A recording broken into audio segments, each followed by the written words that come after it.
Currently in our area, 59 degrees under cloudy skies.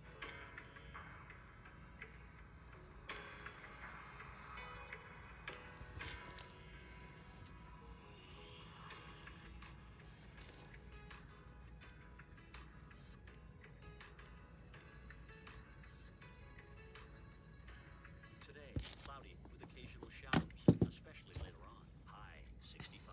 Chance of rain 60%. Tonight, partly cloudy, low 59. Winds north at 5 to 10 miles per hour. Sunday, mainly sunny, high 77. Winds north at 10 to 15 miles per hour. Here's our outlook.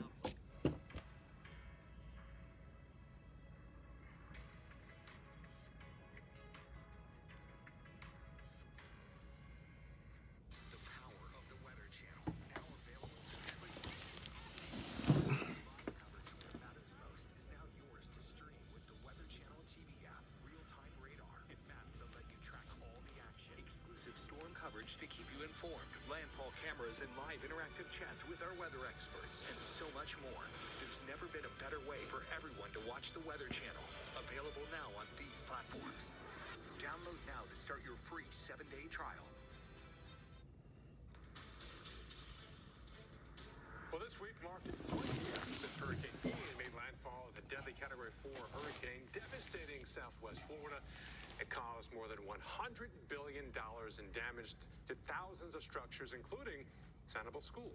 A foundation created just weeks after Ian is working to help residents get back on their feet, as well as bridging gaps in the local school system.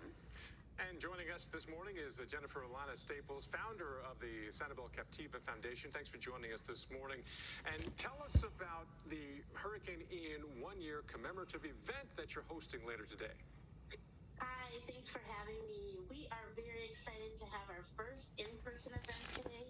It's taking place starting at 3 p.m. at Buster Sports Tavern, which is on McGregor Boulevard in Fort Myers.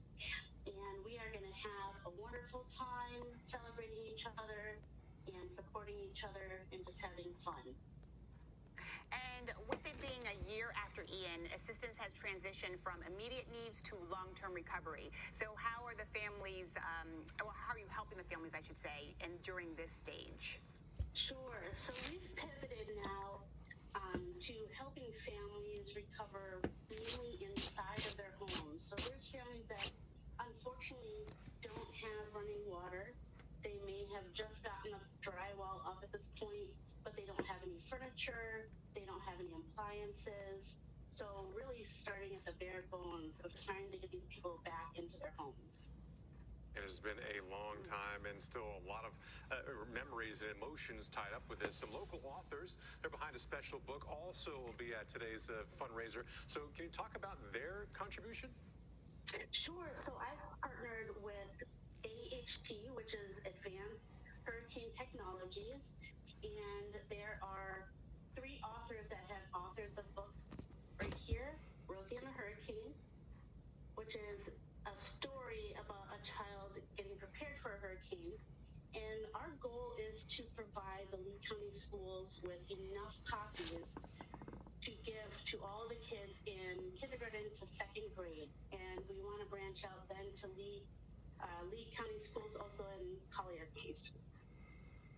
And so what can attendees expect today? So I know you guys are going to have live music. What else is going on there today? Yeah, so we have a great DJ Marja. She's going to be our MC for the whole event. And from 3 to 7 will be the live music, the raffle, the book signing. So the author and the illustrated will be there to sign these books. And then from 7 to 10, we'll have dueling pianos, which is an awesome time. And again, this is a fundraiser as well. So if people across the country can't make it there in person, are there ways that they can donate perhaps online? Sure. So go to the foundation's website, which is sandcapfoundation.org, SANCAP foundation.org. All right, Jennifer Lana Staples, founder of the Sanibel Captiva Foundation, thanks so much for joining us this morning, and good luck with your fundraiser today. Yeah, and it's been a year, but we've had several other threats across the tropics, and every single storm is different. So let's go back to kind of Hurricane Ian and kind of talk about what we dealt with a year ago. Again, we're talking it was a Category 4 hurricane, made 4 landfalls across Cuba, 2 in Florida, including a barrier island in South Carolina. It is now tied as the 4th strongest hurricane to make landfall in Florida. Yeah, and then remember the cone and the track of this. So remember, it started further on off to the north and west, and then it kept on sagging on off towards the south during the next few days. But if you notice that southern line of that cone, including Fort Myers, never changed. Fort Myers never went out of that cone. So again, people get caught up in that center line, like that's where the projected path is. But anywhere within that shaded area, you expect to see potentially some major impacts, and we certainly did. In fact, this was just a beast, and it was so large as well. People, think, oh, well, I survived a Charlie or Irma. Charlie was a little compared Charlie to could this. fit Get inside. the whole thing inside the eye Yes. of Ian. So every single storm is different. It is different. So that forecast, recovery forecast, Fort Myers, we can see showers and thunderstorms in the forecast for today and tomorrow, and looking much better as we head into next week. Yeah, good news is no tropical threats for the west coast of Florida. Molly? But we still have some tropical activity out there, so we want to get you a brief check-in on the tropics right now. We have Tropical Storm Philippe and Tropical Storm Rina. They are very close together. They are interacting right now and kind of battling out who's going to win at least the strength game. Now, they will eventually cross as they start to make that northern turn in the Atlantic, so a bit unusual to see two close together like this. But the bottom line is no threat to land, so that certainly is. Cancer is a long journey. It's overwhelming, but you just have to put your mind to it and fight. It doesn't feel good because you can't play outside with other children. As a parent, it is your job to protect your family. But here is something that I cannot do. I cannot fix this.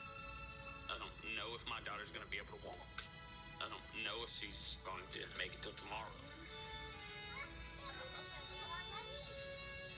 You can join the battle to save lives by supporting St. Jude Children's Research Hospital. Families never receive a bill from St. Jude for treatment, travel, housing, or food, so they can focus on helping their child live. Childhood cancer